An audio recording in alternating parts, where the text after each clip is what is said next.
Assalamualaikum warahmatullahi wabarakatuh, and good day to all students. So this is our new topic, which is shear wall structure. So just to recall, previously we have learned on how to analyze brace frame structure, and we also have covered the rigid frame structure. Now we're going on to the shear wall structures. So as you can see in these figures, so basically this is the shear wall structures. Okay, in general, shear wall structure is considered to be one whose resistance to horizontal loading is provided entirely by shear walls. The walls may be part of a service core or a stairwell, or they may be served as partition between accommodations. As you can see here, it serves as a partitions, and it is continuous throughout the height.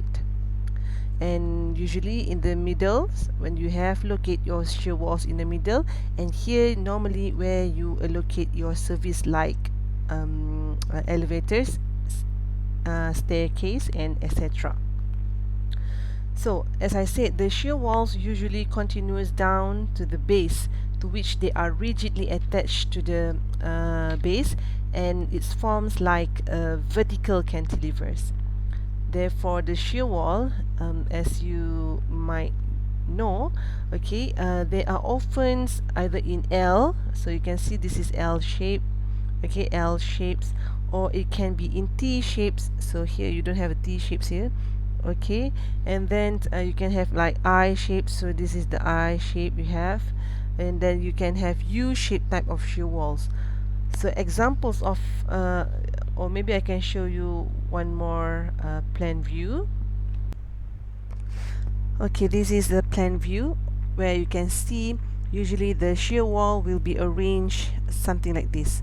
Okay, where you can have L shape, C shape of shear wall, or you can have just straight I shape, and they been arranged in plan view so that it can resist all the lateral loading. Okay, a tall shear wall building typically comprises an assembly of shear walls whose lengths and thicknesses may change, or which may be discontinued at stages up to the height. As you can see here, the thickness, okay, the thickness become thinner throughout the height, and then you have the different stage of shear wall as you can see here. And also you may have the shear wall where the length is not the same, okay, from throughout the bottom until the height.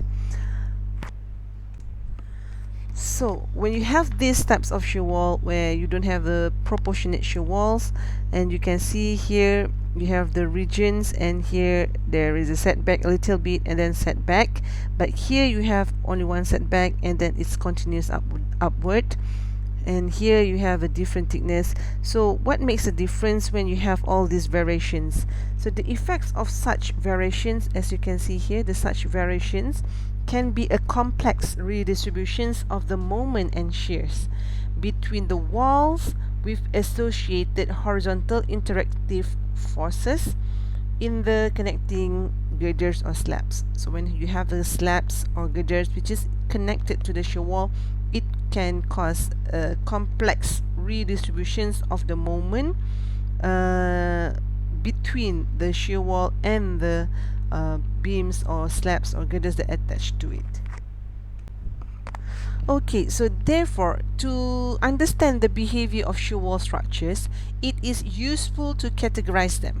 Okay, it is useful to categorize them as proportionate and non-proportionate systems.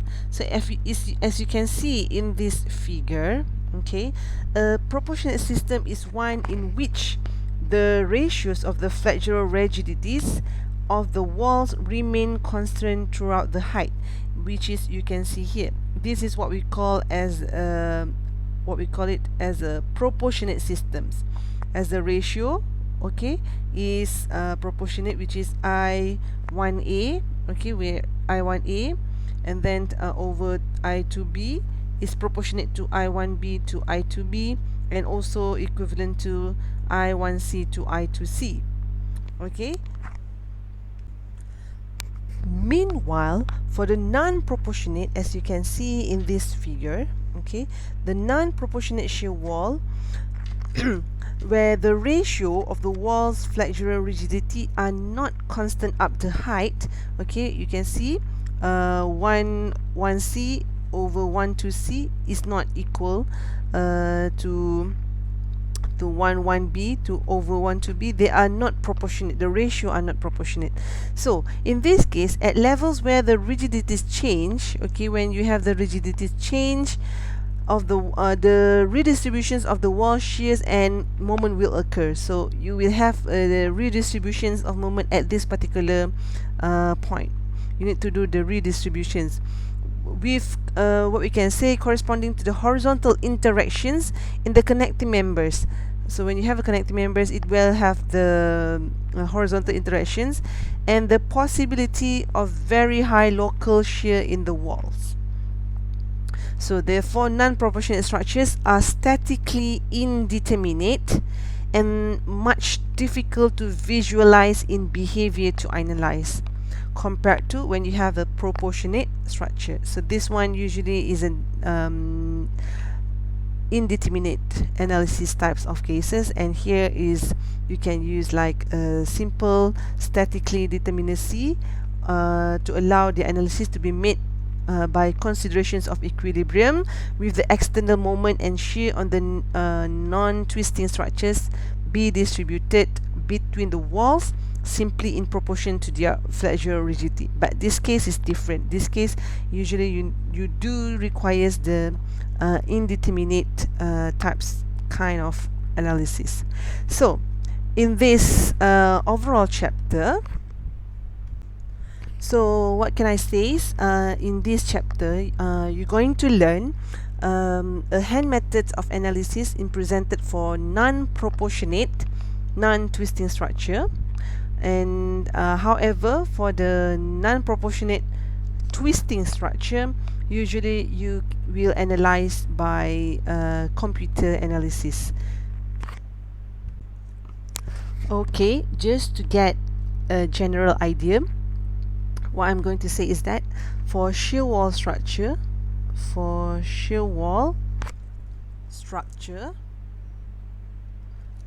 so the structure can be defined into two categories, which is first is proportionate, and the second is what we call as a non-proportionate. So proportionate, just what I have shown or shared with you earlier. This is what we call proportionate types of shear wall structure system, and this is the non-proportionate shear wall structure systems. So basically it divides into two categories, proportionate and non-proportionate. However, under these conditions, okay, under these proportionate and non-proportionate structure systems, we can divide it into another two subcategories. Okay, another two subcategories, which is the first one is what we call as the non-twisting structure, non-twisting, and then we can also have a twisting types of proportionate shear wall. And similarly, for the non-proportionate, you can have the non-twisting and also twisting type. So if you can see here, okay, I just highlight in shear wall you can have a proportionate shear wall structures, or you can have a non-proportionate shear wall structures. And under the proportionate shear wall structures, you may have a non-twisting structures and twisting structures. Also similarly goes to the non-proportionate, where you can further divide it into non-twisting and twisting structures, proportionate and non-proportionate. just to highlight, this is the proportionate and non-proportionate, where the flexural rigidity is equivalent or is proportion throughout the height, whereby in this case the flexural rigidity is non-proportionate throughout the height. Okay, let's first look at the first types of category, which is proportionate and non-twisting structure. Okay, if you look at this plan view, okay, imagine this is a plan view of a tall story buildings, where in this structure it is categorized as, okay, I will write down here as proportionate and non-twisting structure. Okay, so it's, when I said it is proportionate and non-twisting, what does it mean? It means that the flexural rigidity is proportion throughout the height, and also the structure is non-twisting. So how can you differentiate whether the structure in plan can twist or not? Okay, to answer the questions, let me give you another examples of a plan view, which is symmetry. Okay, so if you look at this structure plan view, a structure in this plan view is symmetrical on plan about the axis of loading. Okay, this is the loading, and the structure is symmetrical in plan of this loading. So meaning that if you fold the paper like this, okay, and then you open it back, it is mirror each other about the axis of loading. So if you have these types of structure, it means that your structure is your shear wall is categorized under a proportionate non-twisting structures. Sorry, if you wanted to know it is proportionate or not, you have to make sure that the flexural rigidity is proportions, but in this type of structure it is definitely non-twisting structure. So in these types of loading, which is considered this shear wall as a proportionate non-twisting structure, okay, if you have the wind load, so this wind load is considered as a total external shear. So this total external shear, okay, and which also will trigger the total external moment for each of these particular shear wall, will be distributed between the walls in the ratio of the flexural rigidities. So the distributions of the flexural rigidities means, if you have, this is QI, which is Q at level I at wall J, is distributed equivalent to the QI. Okay, so sorry, this is QI. So QI times with the flexural rigidity at wall J level I divided by the summations of flexural rigidity of the level I.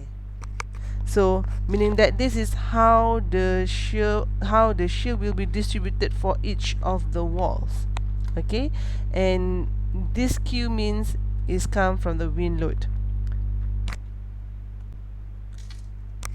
Similarly, for the external moment, okay, so when you have the Q, the wind can contribute to the external moment. So the external moment also being divided into each of this shear wall based on its flexural rigidity at that shear wall and at that particular level. So similarly, the equations for the moment is equivalent to M at wall J at level I is equivalent to Mi times with the flexural rigidity at wall J level I divided by the summation, which means the summations of all the flexural rigidity.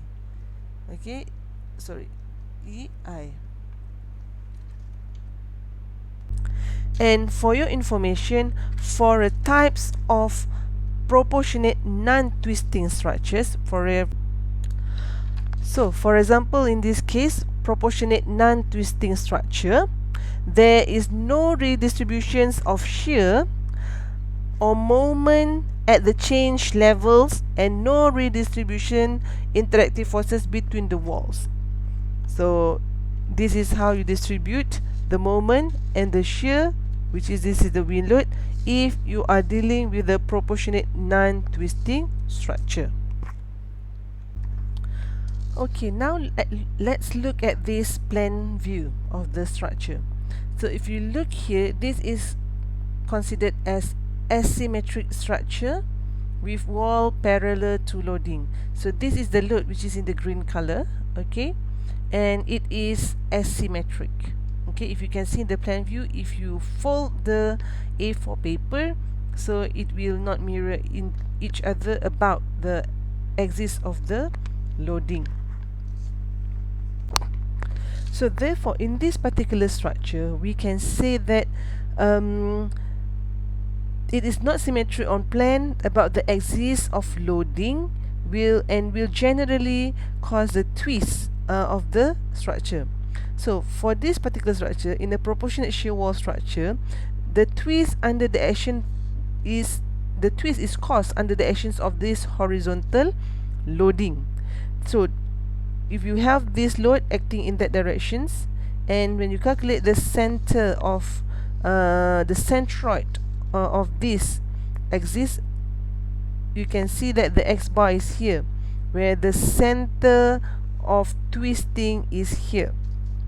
So in this case, okay, the action of horizontal loading resulting a horizontal displacement of any floors, which cause a translation and a rotation of the floor about a center of twist, which is this is the center of twist, which means if it is twisting on the structure, you can imagine it will be like this.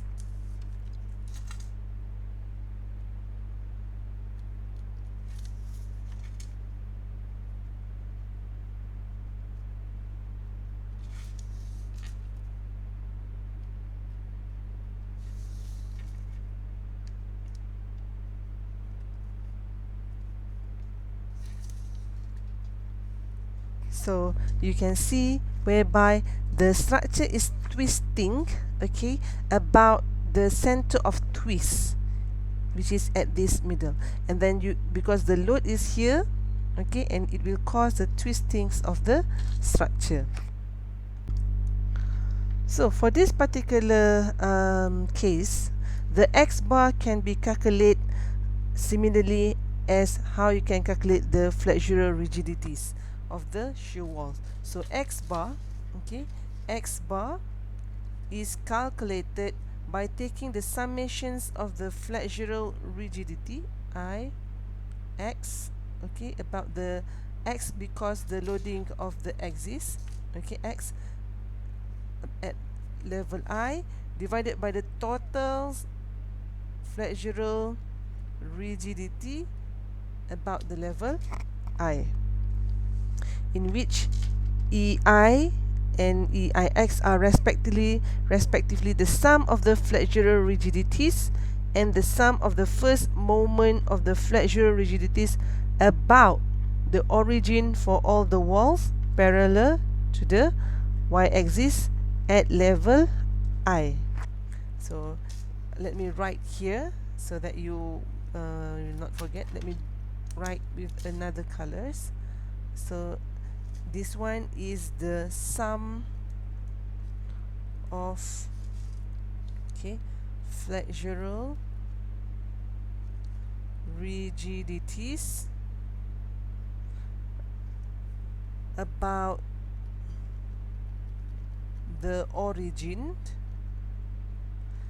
and then here is the sum of the flexural rigidities. Okay, so here is for the or about the origin for all the walls parallel to the y-axis at level I. Okay, now let's look at the next cases. Okay, so if you look at this case whereby you have a different plan view of a structure. So if a proportionate structure also include walls perpendicular to the directions, if you can see here, you have a walls perpendicular to the directions of the load. Okay, that is aligned with the x direction, which means this is perpendicular wall aligned with the x directions, as you can see in this figure. Therefore, the locations of the center of twist can be defined as, if you hear, the center of twist, which is y bar, can be defined as summations of the flexural y bar is equivalent to summations of EIY I over EI at I. So instead of X, you are using the Y, in which the flexural rigidities refer to only to the perpendicular walls. So when I said about perpendicular wall, meaning that the wall which is perpendicular to the horizontal loading, which in this case is Q. So therefore, as the structure is twist under the actions of horizontal loading, the total set of the orthogonal oriented wall will rotate about the axis of twist, where in this case this is the center of twist. So the effects of perpendicular walls will be to stiffen the structure, in torsion to reduce the twist, and in doing so the influence of the contributions to the parallel walls, shear and moment that results from the structure's twistings. When you have a perpendicular wall, it will enhance the torsional rigidity of the overall structure in resisting the lateral loading.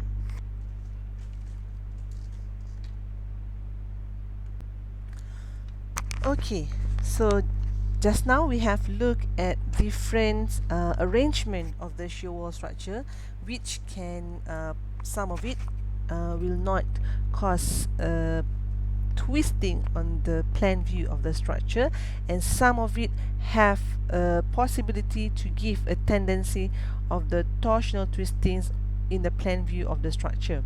So before we go further, let's go backward a little bit.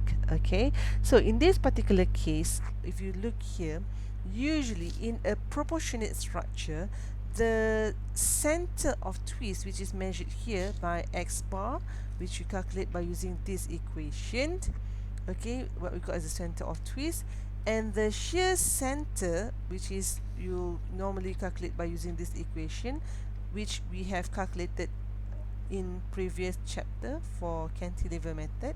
Okay, shear center axis of the structure is coincide.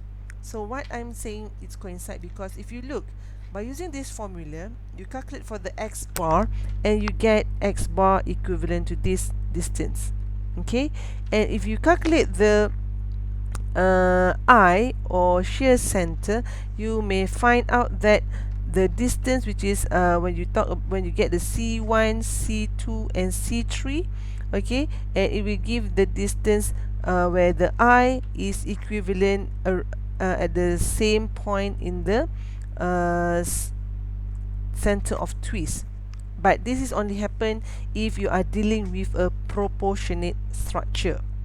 Alright, so therefore the effect of horizontal loading, where you get this horizontal loading on the structure, is to produce at this particular level, let's say this is the top level, okay, the effect of horizontal loading on this top level of the structure is to produce by a combinations of resultant shear, where you get the shear QI and you need to take into considerations the resultance of horizontal torque.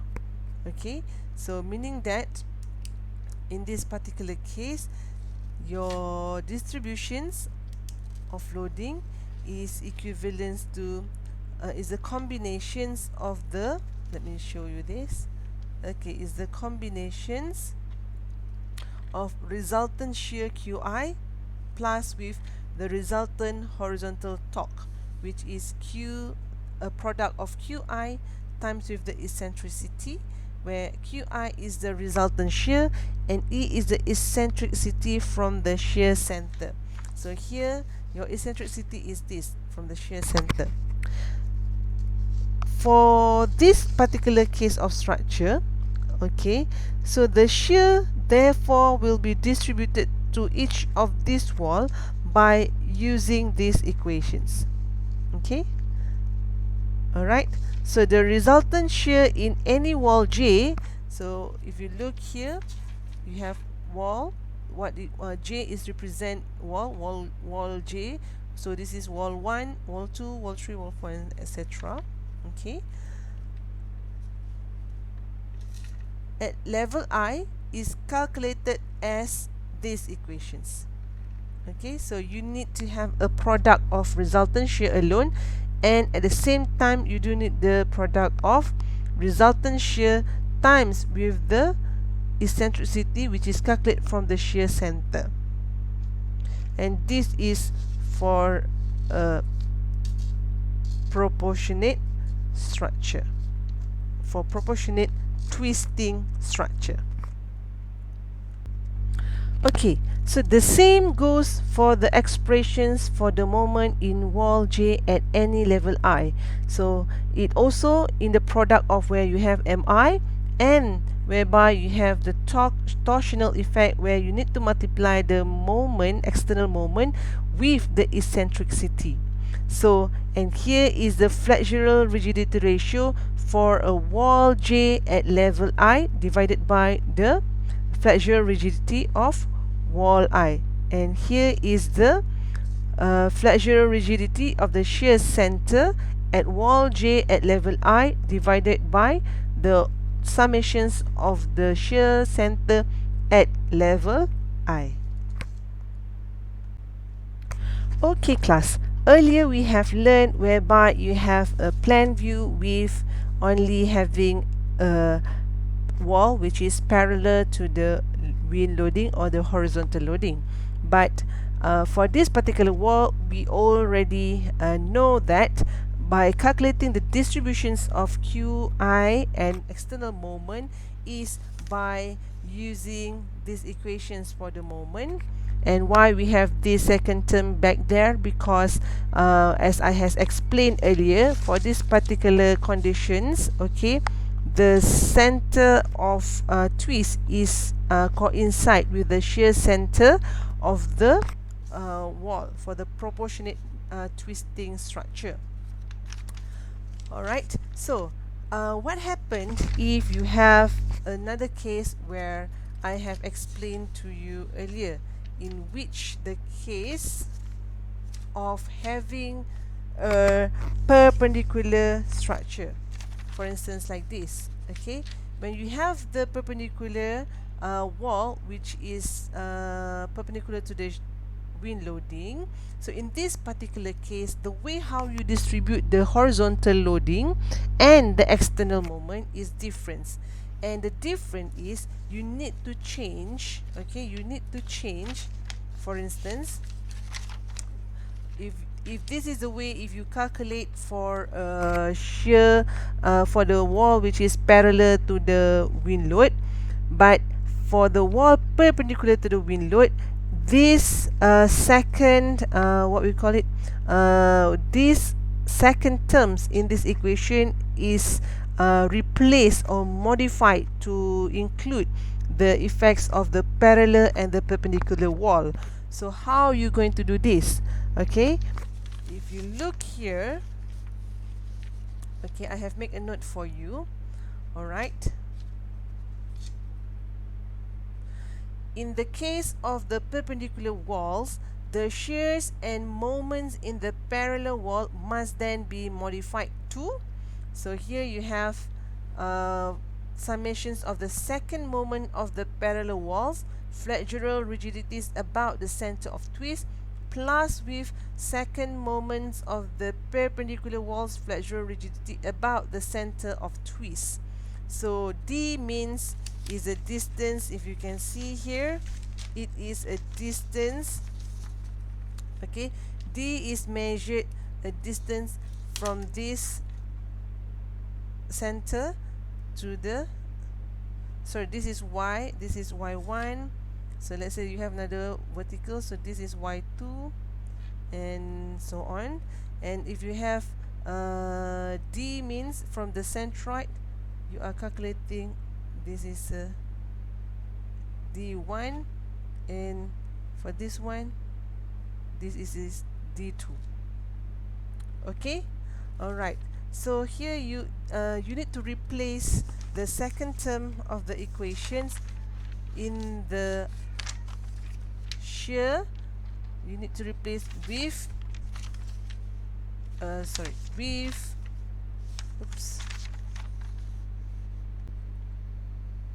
these equations. Okay, and similarly goes for you if you are calculating the moment. When you calculate the moments by having, when you have a perpendicular and parallel walls together, so the moment also must be the second terms of the equations moment, which is this, okay, must be replaced with the equations.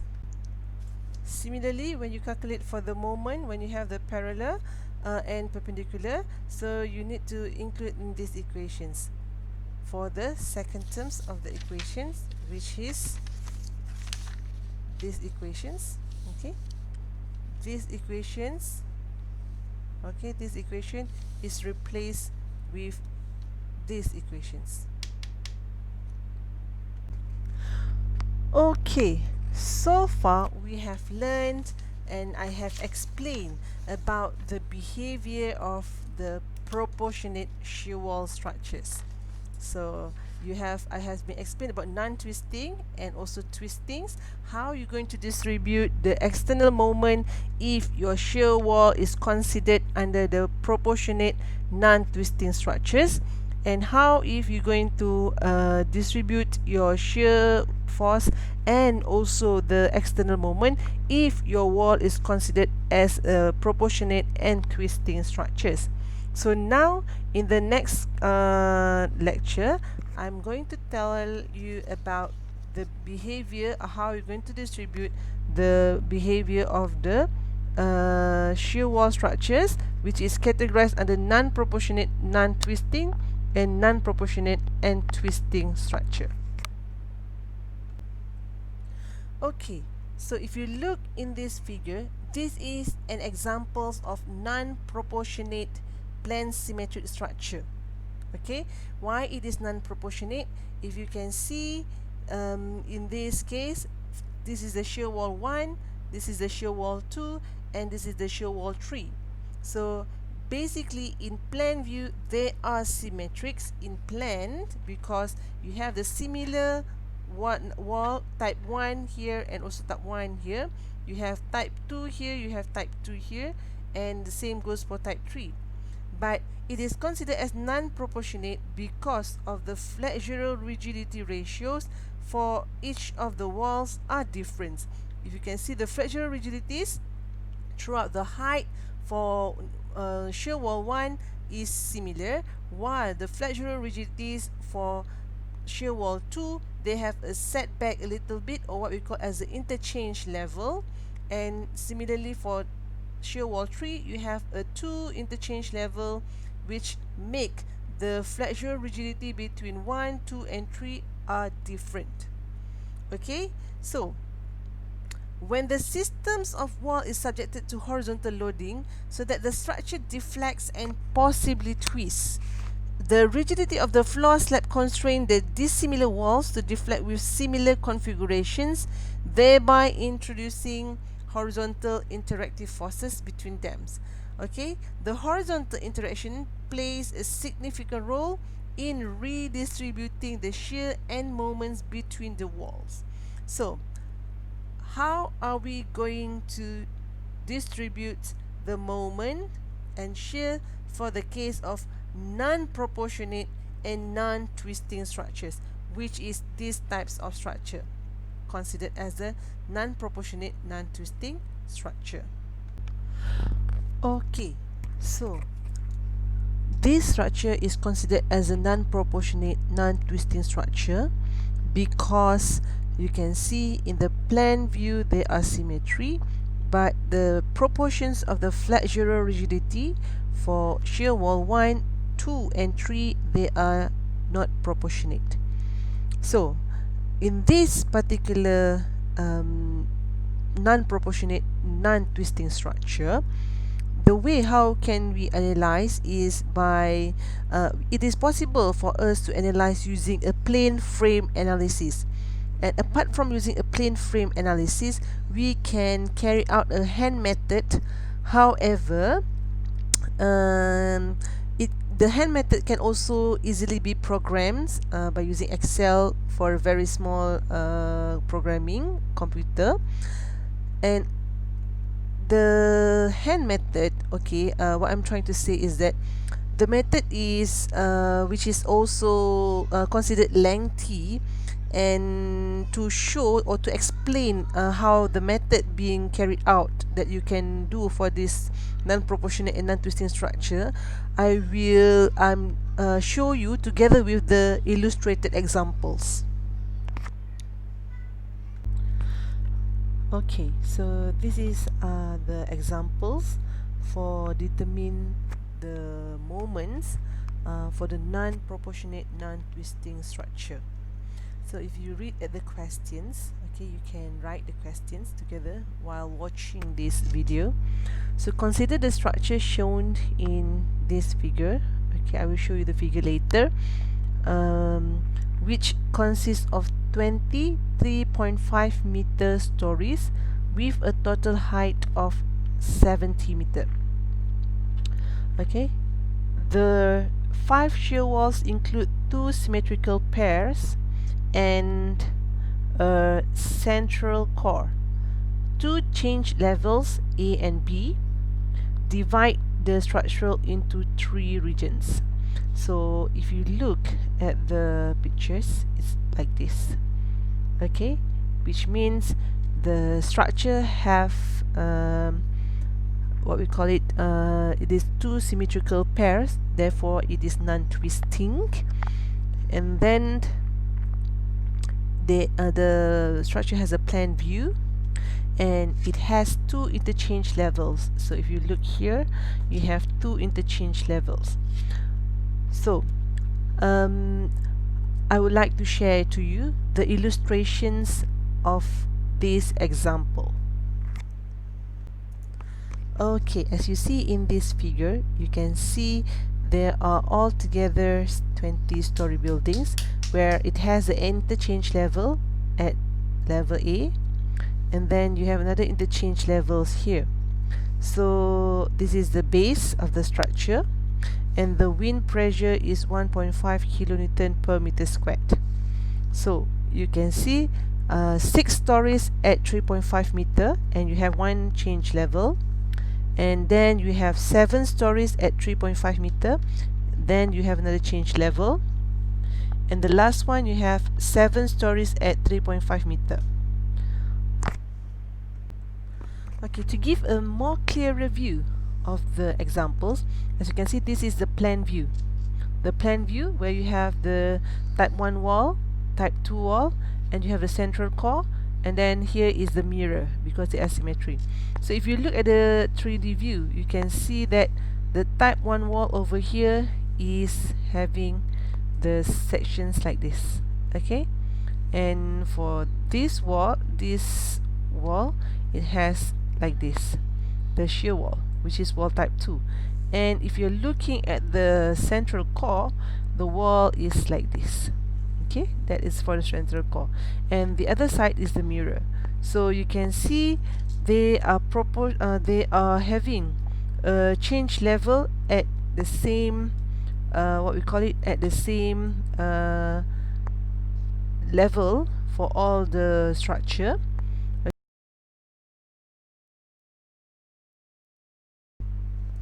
Okay, the objective of this example is we wanted to learn how to calculate bending moment at each level acting on the shear wall structure. So basically this is the shear walls. Okay, I just take any of the shear walls, which is probably like shear wall 1. So you can have a level change. They are all together 20 story, and then they have the interchange level at A, at B.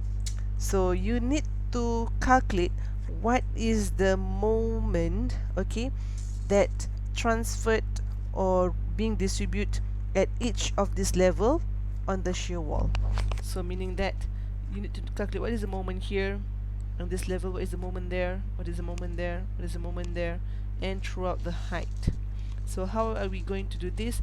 With the wind load come from here and being distributed, and you have the interchange level. So how are you going to calculate the moment at each of these story level?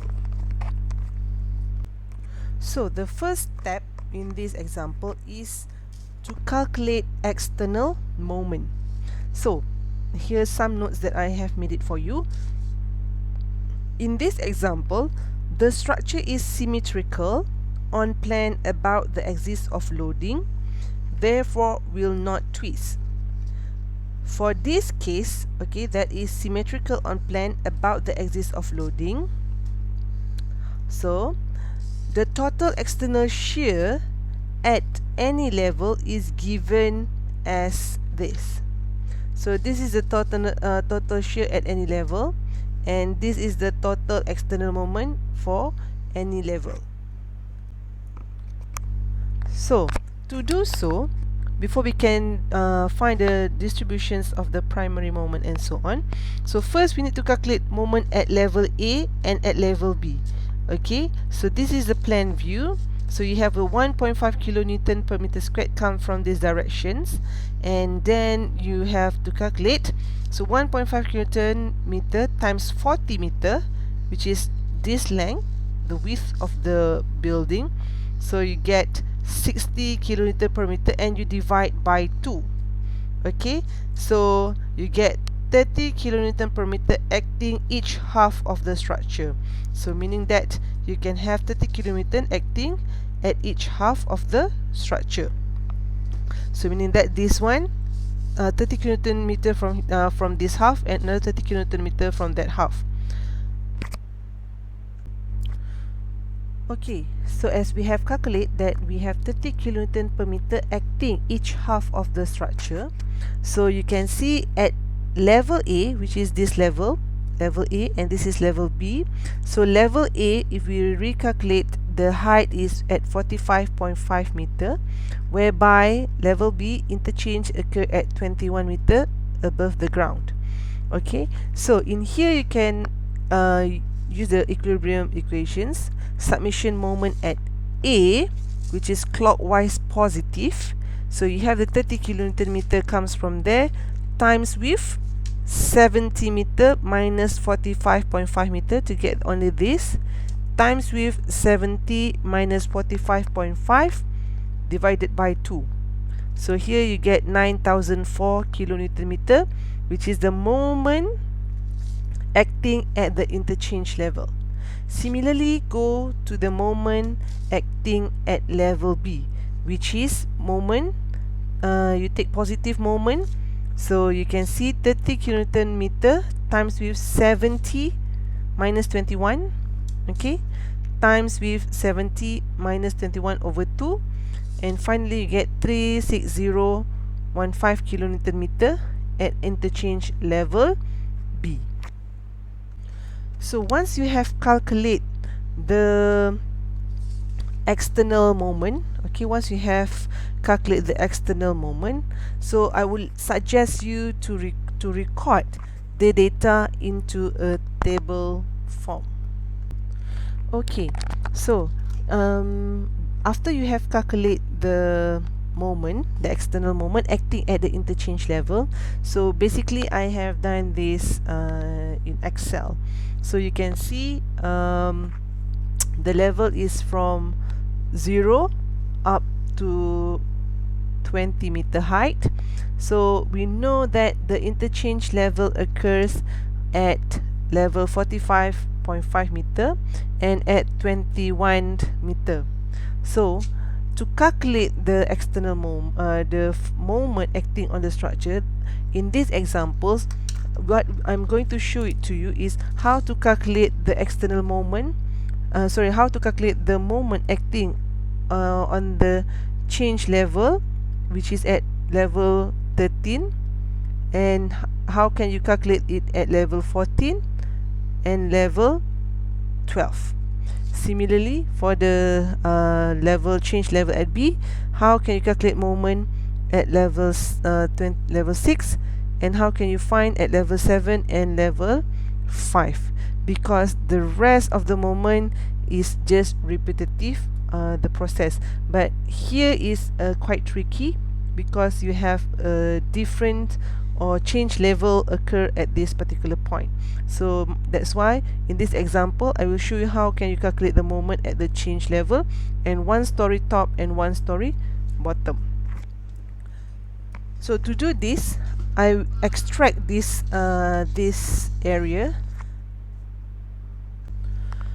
Okay, so as I told you earlier, the final moment is the moment that going to act at every levels. Okay, so the objective is we need to find what is the final moment. So to get this final moment, okay, I will show you the summary that I have made myself. Okay, so this is the summary to get the final moment, but detail about this, what we call it, the calculations, you can get it from the Tall Building Analysis Design book. So if you see here, the final moment is equivalent to primary moment plus secondary moment, where this is MTPIJ, which is represent moment at top, moment primary at top at level I for wall I, for wall J.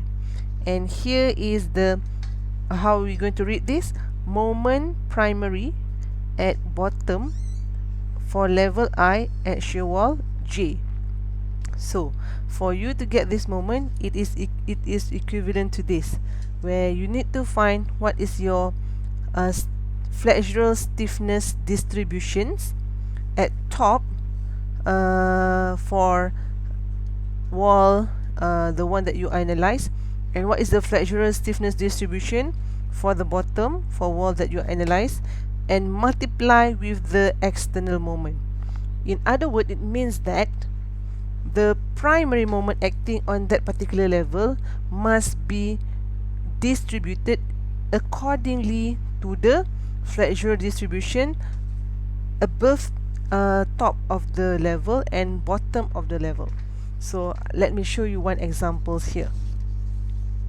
So in these examples, okay, we know that earlier we have a moment, sorry, I will show you another that we have.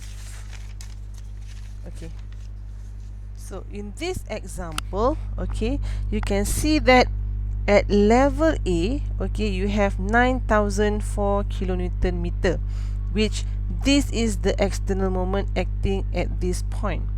So you need to distribute this moment at top, which is at this level, sorry, at this shear wall, and at the bottom shear wall.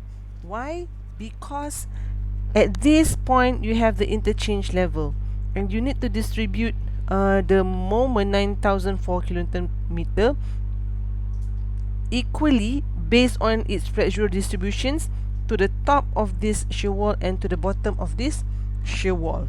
So the formulations given is like what I said earlier. So similarly here you have actually moment 9,004 kilonewton meter, and so this moment you need to distribute at top and bottom, and then that will be the primary moment for that particular top and bottom.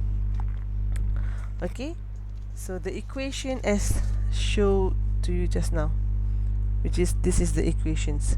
And what is this? This is the flexural distributions, where you can see here. Okay, the top, you have the flexural distribution for top divided by summations of flexural distributions for each wall.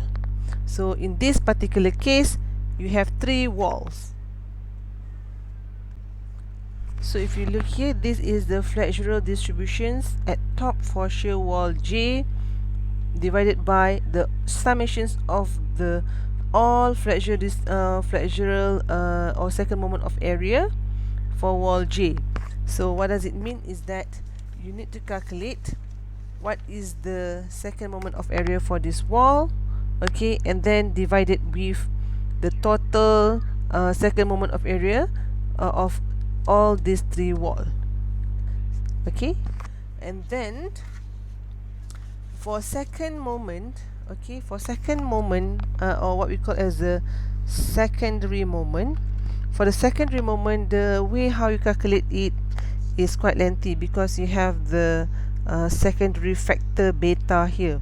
So here is again how to read it is that moment secondary top at wall J is equivalent to coefficients beta at for wall J times with the primary moment, and also similar goes for the moment secondary at bottom at wall J is equivalent to negative coefficient at bottom times with the primary moment, times with the external moment.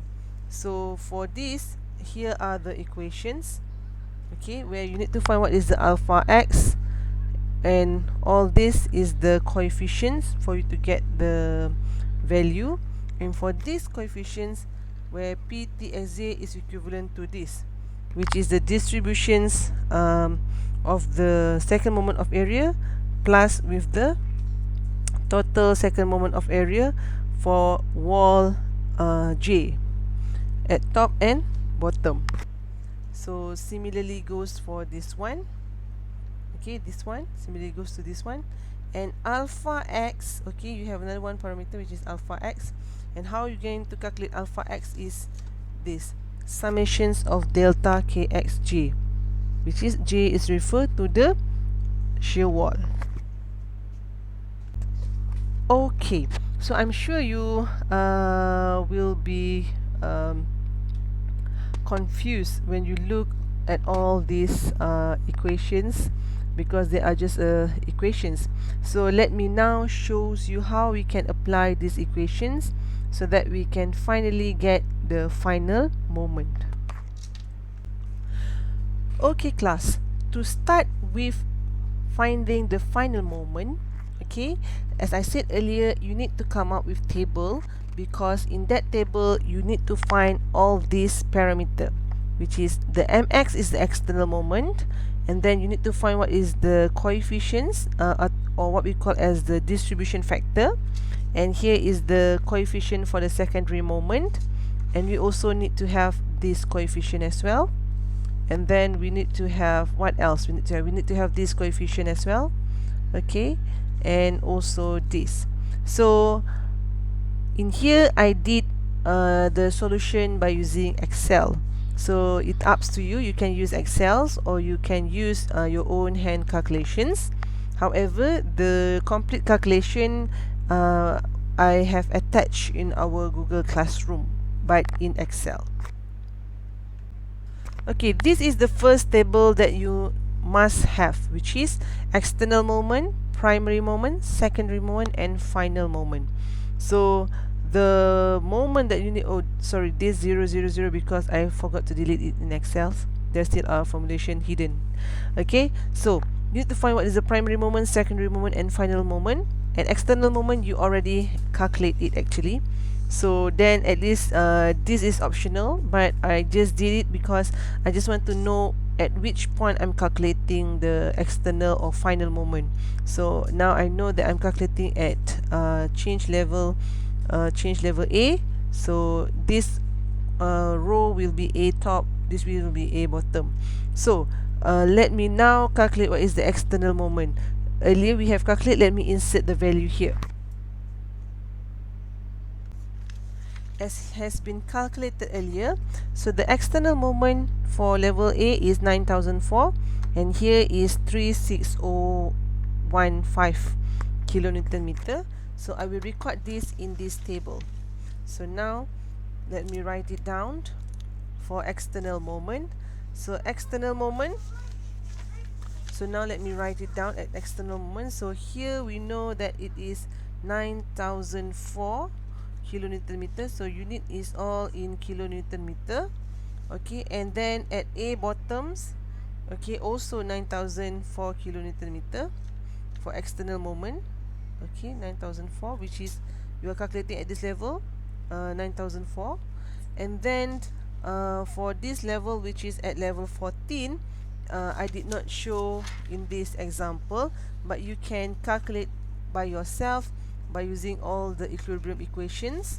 So then you finally will get the external moment acting at level A plus 1, which is at level 14, is equivalent to 66615 kilonewton meter, and here is 11760 kilonewton meter. So this is recorded for change level A. So basically, similarly, same table you need to do for the interchange level at level B. Okay, but throughout this example I will show you only for interchange level at level A. Alright. Okay, so once you have recorded this, so now is the time for us to find what is the primary moment, secondary moment. Okay, because without this primary and secondary moment, we couldn't get the final moment. So by referring to these equations that has been summarized for you, okay, this is the equation summarized for you. So this equation, all these parameters must be tabulated and record as well. Okay, so all those parameters being recorded in this table. So this table, I name it as the parameter for analysis table. So parameter for analysis table, what are the parameters that you need to insert in this table for each column is based on this parameter. Okay, so you can see here for wall 1, wall 2, wall 3 at interchange level A, and you have wall 1, wall 2 and wall 3 at interchange level B. So the first column here, okay, is the parameter that you need to find for this. This is what we call as the distribution factor for the external moment. So you need to get KTXJ and KBXJ. So you have here KTXJ and KBXJ. Okay, so what are the parameters that you required is the here you need delta KXJ. So what is delta KXJ? So here you need to find what is your delta KXJ. So you put it here, delta KXJ. PTXJ, why you need to find PTXJ? Because for you to get the secondary moment, okay, for you to get the secondary moment, which is beta xj, if you go through this, okay, you go through down here, you need to have 1 over alpha x, which alpha x is equivalent to PTXJ delta KXJ, while you need to also know what is the PTXJ. And PTXJ, okay, the PTXJ here is equivalent to IXJ plus IXJ plus IXJ, which is the second moment of area for that wall over second moment of area plus top and bottom for that particular wall. So here you can have PTXJ, PBXJ, BTXJ and BBXJ. T stand for bottom, B stand for T stand for top, B stand for bottom. Okay, and similarly goes here. So once you have all these parameter in the table, so we can start to calculate all these parameter. Okay, to start off with, okay, before we can fill in this all parameters, okay, the distribution or distribution factor for bottom and top and so on, okay, we need to see what is the root of the parameters. So for you to get this, okay, you need to know what is the second moment of area for each wall. So that would be our first task. So we need to find what is the second moment of area. So the second moment of area is like this. So here is the what we call it calculations second moment of inertia for every wall at each region. So to get the second moment of inertia for every wall, so I have done this table where you can see we have 3 wall, which is wall 1, wall 2 and wall 3, and then each wall they have their own dimension in meter, where you can see this is the dimension in meter. 8 is the length of the wall, 0.2 represent the thickness of the wall, and this is the inertia that has been proposed for each wall. Okay, you can see the inertia proposed for each wall. And then here for the core wall, okay, it has the rectangular square shape. So then how you can get the inertia. So for you to get all this inertia and so on, okay, and you can see here the top region, middle region and bottom region. So for the top regions, okay, 8 times 0.2 meter. So the inertia is calculated here. This is examples how the inertia being calculated. Okay, example for top region. So for wall 1, the inertia can be calculated by using BH cube over 12. So BH cube over 12, where you get 8 times 0.2. So BH cube over 12 is given and calculate as 8.533. So therefore you get 8.533 here. Okay, it's not being given to you, it is the one that you need to calculate. And for same goes for this 22.03 inertia, and how you calculate it by this. Okay, BH cube over 12, 0.5 times 5 cube over 12, you get 2.083. So here you get 2.0083. And for the wall, okay, so for the wall, because it is a square, okay, so the inertia is calculated by taking the outside parameter minus with the inside, okay, which if you can see like this, and finally you get 26.046 meter, which is this. Okay, alright, but for inertia, this value must be divided into 2, because if you realize the one that we analyze, okay, if you look back to these notes, okay, we are analyzing half of the plan of the structure because they are mirror each other, so that's why we use only 30 kilonewton meter. So here the inertia also must be divided into 2, so you can divide for half, okay, so meaning that 26.046 divided by 2. Apply, same goes apply to all this value.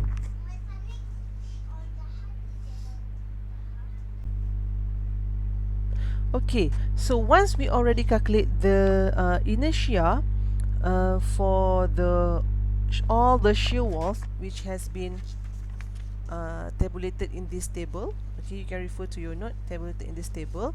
So once you have done that, so then we can start to find, which is what we call as determine the following parameters. So we can start to get the following parameters. So the first step, okay, is to determine the following parameters, which is the ratio of the inertias wall just above and below change level, which is K. So now we are going to find what is the K top and K bottoms.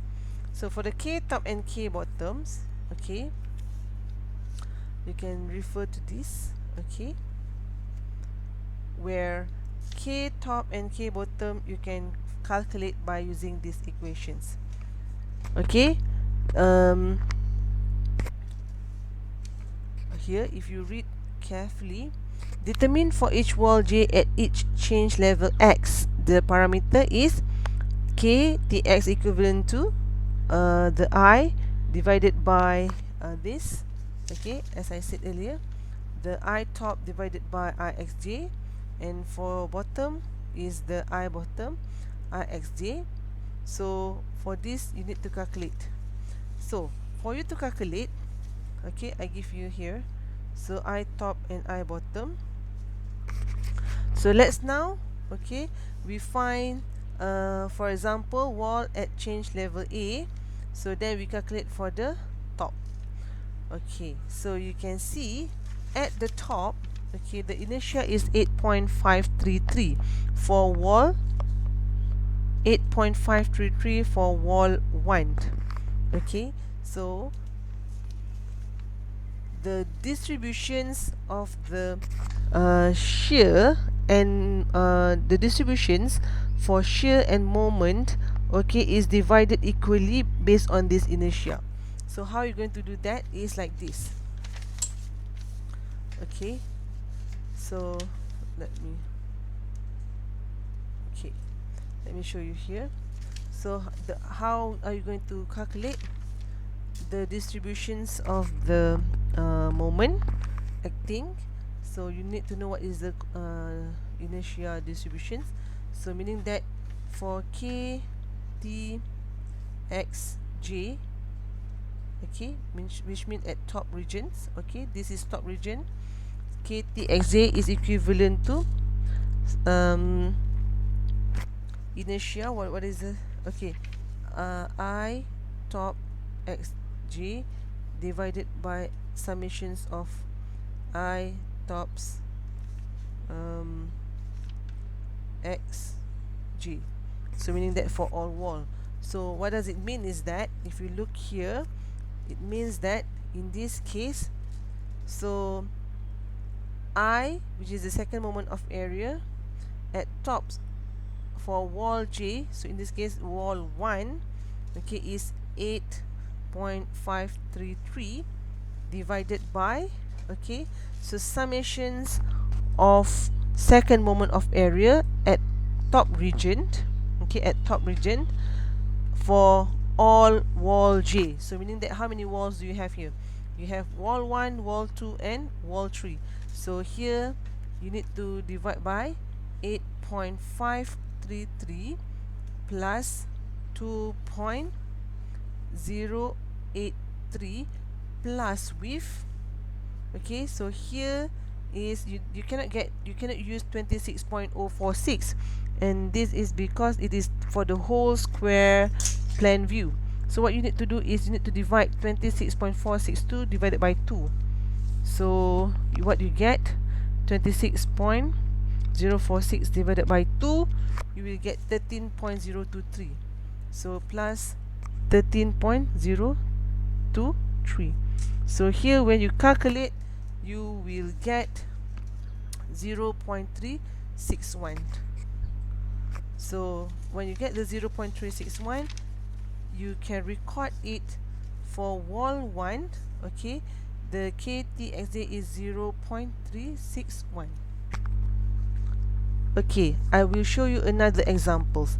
Can you calculate for the KBXJ, which is the bottom? So bottom means the bottom regions. So now let's calculate for the bottom region. So the formula is the same, but the bottom region now is given as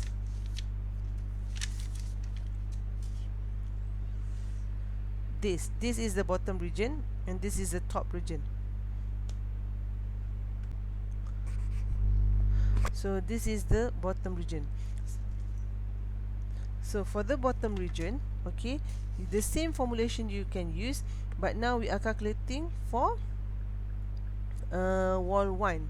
So here you can use okay, the same formulations, alright, but in the bottom region is 12.8.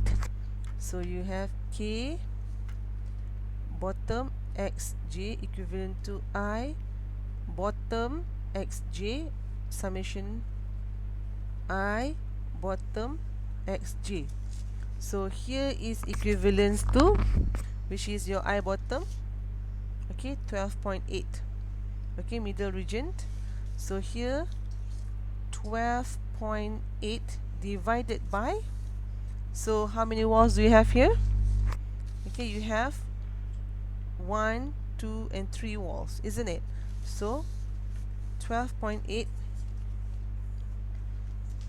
okay, so 12.8 plus with 3.125, again plus, similarly here you will get half of it only, which is 13.023. So by having those, okay, equation, so finally you will get 0.442. So meaning that the distribution factor, okay, the distribution factor for the external moment is 0.442.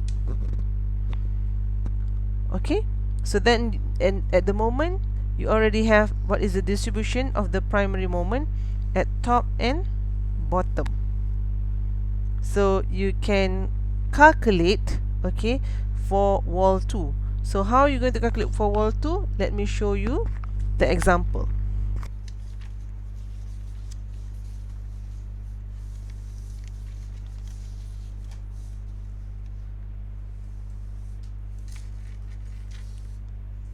So for wall 2, similarly, K, so this is for wall 2. So you have KTXJ equivalent to I, alright, I top xj divided by summations of the all second moment of area for top region xj.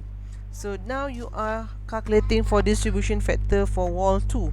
So for wall 2, you can look here, okay, so for wall 2 is this, so meaning that 2.083, okay, 2.083, okay, you can calculate by having, I will calculate here, so you please refer to the table in the notes as well.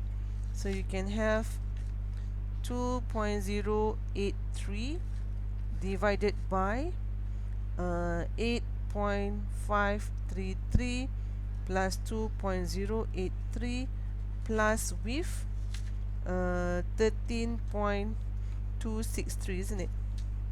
13.023. So by having this, you will get for wall 2, let me calculate, 2.083 divided by 8.533 plus 2.083 plus with 13.023. So then you will get the distribution at top is 0.088.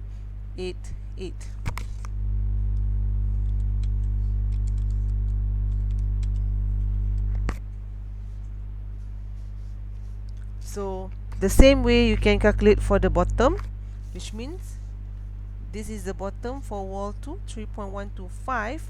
So here you can get for bottom KBXJ for wall 2, okay, is equivalent to IBXJ divided by summations of second moment of area B, xj, and then you will get I. Let's refer here, your inertia is 3.125. Okay, so inertia bottom at wall 2 is 3.125 divided by all summations inertia at bottom region for all wall at wall for all the shear wall. So here you have 12.8 plus 3.125 plus 13.023. So finally you will get 0.108. So you have this value now, 0.088 and 0.108. So record it in the table that I asked you to record. So here you have 0.088, and here you get 0.108. So you have to continue calculate the inertia distributions for top and bottom for each wall, for each level for each wall. So here you the way how you do it for interchange level for wall 1, wall 2 and wall 3, and then you have to continue for change level B for wall 1, wall 2 and wall 3. Okay, so for the rest inertia distributions for change level A at wall 3, top and bottom, I will leave it to you how to calculate.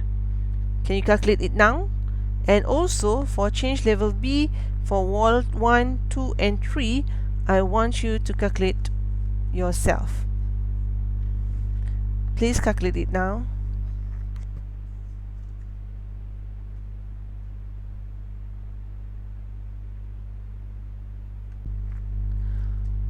Have you calculated it? So please calculate it, and I will continue with the next video. So this is the end for part 1 video.